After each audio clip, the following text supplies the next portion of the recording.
Inverted kip-to-ring support. If you're a gymnastics skill seeker who wants to unlock the back roll on gymnastics rings, you'll appreciate the inverted kip-to-ring support. Now you might be thinking, how does this forward rolling motion help me unlock the back roll?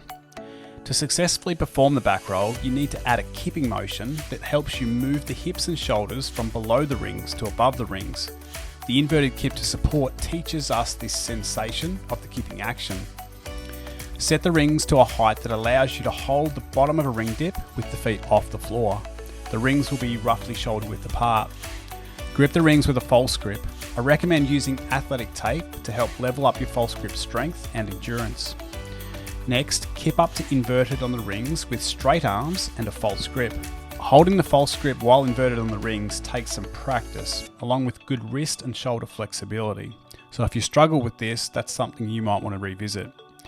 It's best to look up at the pull-up bar to see where the legs will go during the fast hip extension movement. You want your feet to miss the bar as you perform the kip. Once inverted, pike at the hips to close the angle between your belly and your thighs. Try to bring the knees close to your face. Your pike flexibility will dictate the shape you can create here. The tighter your pike, the more momentum you'll have in the kip. Push the inside edge of the feet together, point the toes and keep the knees locked. The opening and closing of the pike creates the kipping motion. The goal is to keep the legs straight as you extend the hips and pull with the arms to perform a rowing motion. The timing of the row and the kip is critical.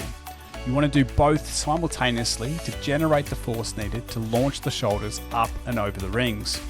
This is where the muscle-up transition will occur.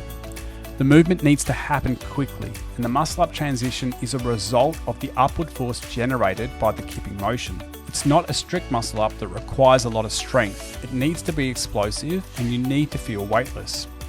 After catching the kip in the dip, press to the top of the dip to hold the ring support. If you've got the strength, flexibility and skill, you can hold an L-sit ring support. Single reps at a time is recommended, as it's more of a skill that we're training here. You can do sets of 2 to 5, just do 1 rep, rest 10 to 15 seconds, then do the next rep. Continue doing single reps until you hit the desired rep count. Give it a try and see how you go. If you've got questions, please leave them in the comments. If you found this video helpful, please hit the like button and subscribe to the channel.